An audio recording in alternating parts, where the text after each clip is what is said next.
मालेगांव शहर में underground gutter का काम शुरू है। आप देखेंगे कि अंकिता सरजीत जेवी ये ठेकेदार हैं, अहमदाबाद का ठेकेदार है, यानी गुजरात का।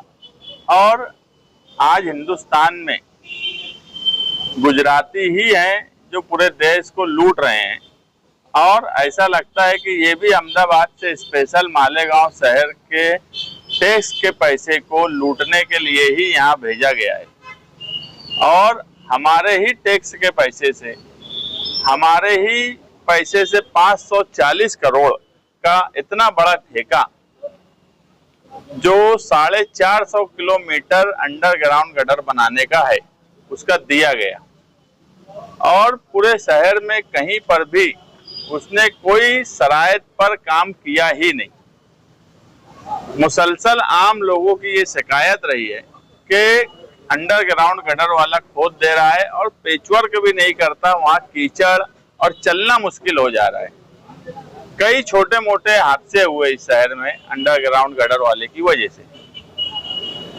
एक हादसा ऐसा भी हुआ कि एक हामला औरत का हमल जाय हो गया और उसके शौहर ने उसके बाद ये बोलकर मालेगांव शहर छोड़ दिया कि इस शहर में मेरी औलाद का हमल जाय हो गया। इतना खराब यहाँ पर रोड और सब हालात हैं, तो मैं अब इस शहर में नहीं रहूंगा, मैं पूना शिफ्ट हो जाता हूँ। ये बात हम सब के लिए शर्मिंदगी की है, यानी शर्मिंदगी की ये हम यहाँ जो लोग बैठे हैं हमारे लिए भी है और जो जिम्मेदार लीडरान है उनके लिए भी है। उसके बाद मिर्जा गालिब रोड पर एक हादसा हो गया है, एक नौजवान की टांग चली गई। गांधीनगर में एक घर का वाकया हुआ और कल के दिन एक नौजवान जियाउर रहमान वो हादसे का शिकार हो गया और उसकी मौत हो गई उसमें। ये उनके घर के लोग हैं, वो अकेला कमाने वाला उस घर में था, किराए के घर में वो फैमिली रहती, गरीब लोग हैं। आज वो नौजवान चला गया, उसके घर का देखभाल करने वाला अब उस घर में कोई नहीं है। ऐसे वक्त में होना तो ये चाहिए था कि फौरन ठेकेदार और उससे मुंसलिक इंजीनियर्स पर एफआईआर कर दी जाए, मगर पूरा गांव सुन कोई बोलने के लिए भी नहीं आ रहा है। यही अंडरग्राउंड गटर जब इस शहर में शुरू हुई तो कई अलग अलग लीडरान अपने अपने तौर पर निकले कि हम मालेगांव शहर में गटर का काम नहीं होने देंगे, हम ये अंडरग्राउंड की अटी शर्ती बराबर नहीं है, इसकी शराइत बराबर नहीं है, हम ये काम नहीं होने देंगे। कई धरने हुए, कई जगह काम रोका गया, इस तरह की खबरें भी आई, मगर उसके बाद क्या वजह रही कि वो काम मुसलसल करता रहा? सिर्फ एक ही वजह कि लीडरान कमीशन ले रहे हैं, प्रशासक राज है, बॉडी अवामी बॉडी नहीं है। प्रशासक टेंडर के वक्त भी पैसा ले लिए, मुसलसल बिल में कमीशन ले रहे हैं और उनको कुछ लेना देना नहीं। जितने हादसे हुए इसका कोई रिकॉर्ड नहीं बनाया गया।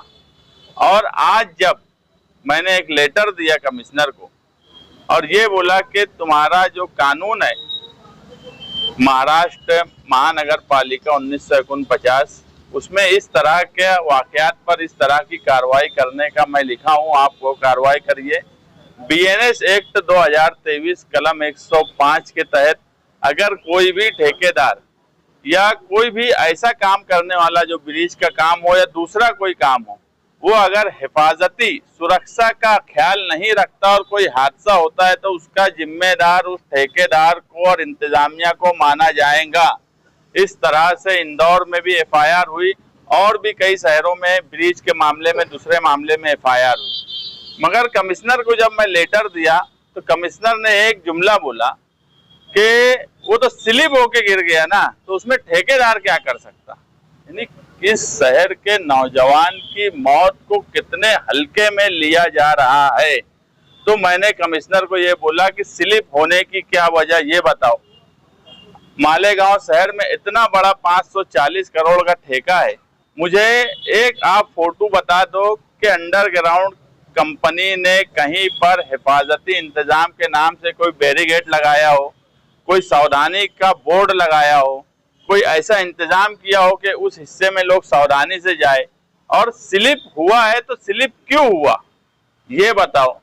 तो जब ये सब बात मैं बोला और पीर के दिन तक उनको मोहलत दी गई है कि पीर के दिन तक तुम एफआईआर करो ठेकेदार पर और मुंसलिक जो इंजीनियर्स हैं उन पर, क्योंकि जो मुंसलिक इंजीनियर हैं उनकी ये जिम्मेदारी है कि जिस हिस्से में काम हो रहा है उस हिस्से में क्या ठेकेदार का इंतजाम है, किस तरह से वो काम कर रहा है और सुरक्षा के सारे इंतजाम किए गए हैं कि नहीं किए गए हैं, ये चेक करने का काम इंजीनियर्स का है। मगर बड़े अफसोस के साथ हमको बोलना पड़ रहा है कि मालेगांव शहर में सिटी इंजीनियर से लेके जितने इंजीनियर्स हैं, वार्ड इंजीनियर, कोई भी अपनी जिम्मेदारी से काम नहीं करता।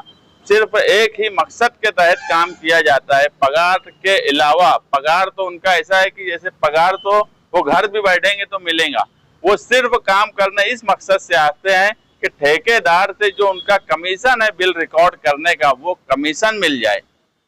और इसी मकसद से काम करना बचा हुआ है। अगर कमिश्नर ने पीर तक एफआईआर नहीं की तो अभी समाजवादी पार्टी के जिम्मेदार वर्करों की मीटिंग में ये तय हुआ कि बुध के दिन 12 बजे से 5 बजे तक कारपोरेशन के गेट पर जो चक्का जाम धरना दिया जाएगा और उस चक्का जाम धरने में अगर कोई भी बात ऑफिसरों के साथ हुई तो इसका जिम्मेदार सिर्फ और सिर्फ मालेगांव महानगर पालिका का कमिश्नर रहेगा, जिसने इस शहर के लोगों की जान की कीमत को भी कोई अहमियत नहीं दे रहा है। सिर्फ ऑफिस में बैठना, बिल निकालना, ठेकेदारी करना। प्रशासक राज में प्रशासक सिर्फ इसीलिए बैठा है क्या? कोई भी काम इस शहर में नहीं, पूरा शहर खंडर हो गया है। तो हम इस धरने के बाद भी अगर इंतजामिया नहीं जागी तो अंडरग्राउंड गटर वाले का बिल स्टॉप नहीं की, उस पर एफआईआर करके उसकी पूरी इंक्वायरी नहीं की, उस धरने के बाद उससे बड़ी तहरीक की तरफ हम जाएंगे, क्योंकि अब अंडरग्राउंड गटर वाले को सबक सिखाने का वक्त आ चुका है। अगर हम नहीं बोलेंगे बदउनवानी और करप्शन के खिलाफ या मालेगांव शहर के बुनियादी मसाइल के खिलाफ, तो आप लोग देख लो कोई भी बोलने के लिए तैयार नहीं है। और कोई क्यों नहीं बोल रहा है इसकी वजह अलग अलग हो सकती है, ये मालेगांव शहर के लोग भी समझ रहे हैं। मगर अब हम उस ठेकेदार को किसी सूरत में छोड़ने वाले नहीं हैं। हमारा अभी मकसद ये है कि उस पर एफआईआर हो, जो नौजवान की मौत हुई है उसके घर वालों को 25 लाख का मुआवजा दिया जाए और जो शराइत उसका बिल स्टॉप किया जाए और जो शराइत के साथ ठेका दिया गया है वो इंक्वायरी करे और जो शराइत पर वो काम नहीं किया है तो उसका बिल काट के वो तरीके से काम करके इस शहर को सही किया जाए।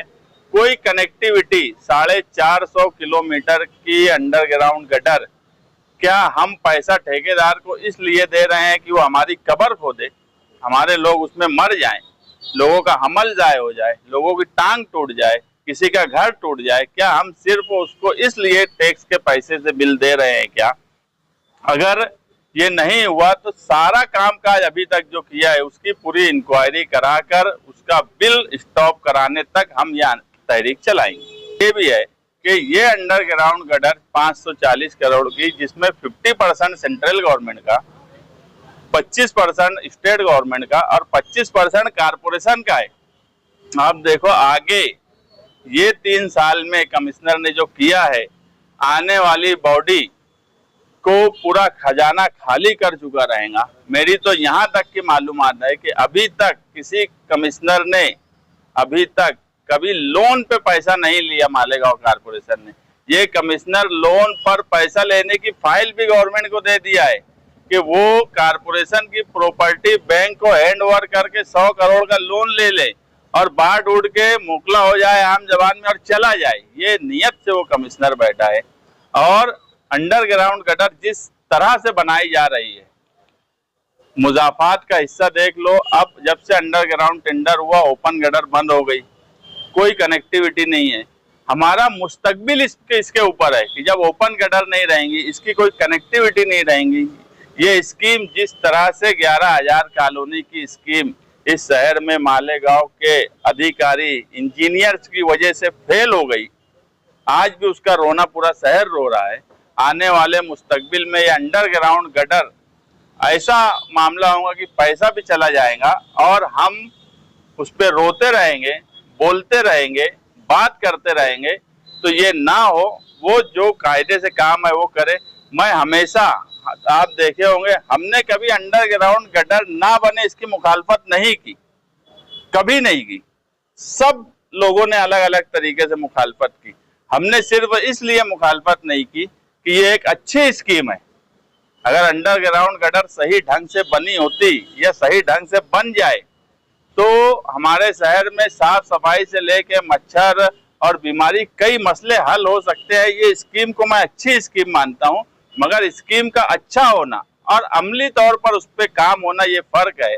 अमली तौर पर काम नहीं हो रहा है और इसीलिए हादसे भी हो रहे हैं और ठेकेदार कुछ महीनों में पूरा काम बता के कहीं भी पाइपलाइन डाल के कोई कनेक्टिविटी नहीं करके अपना करोड़ों का बिल लेकर यहाँ से चला जाएगा गुजरात, और हम यहीं रोते रहेंगे, बोलते रहेंगे। तो वो ना हो, इसलिए अब मालेगांव शहर की आवाम को भी जागने की जरूरत है।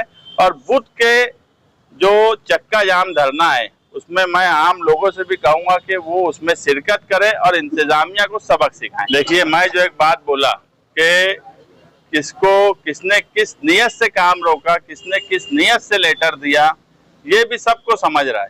मैं बोला कि हमने कभी काम रोकने की बात बोली ही नहीं। मुझे कोई यूट्यूब चैनल पे हमारे समाजवादी के लोगों का बता दो, कोई अखबार में बता दो कि काम रोक दिया जाए। देखो क्या होता कि काम रोक दो और उसके बाद काम होता रहे, तो इसके पीछे भी अलग अलग नियत है। मुकामी एमएलए ने तो एक मर्तबा पूरे गांव में काम रोक दो, हमारे लोग अब काम नहीं होने देंगे, एक दो जगह जेसीबी के आके खड़े हो गए, और उसके बाद रेस्ट हाउस में उस वक्त जो उनके साथ थे आज उनके साथ नहीं है। उन्होंने मिलकर क्या बातचीत की है वो भी मुझे पता है।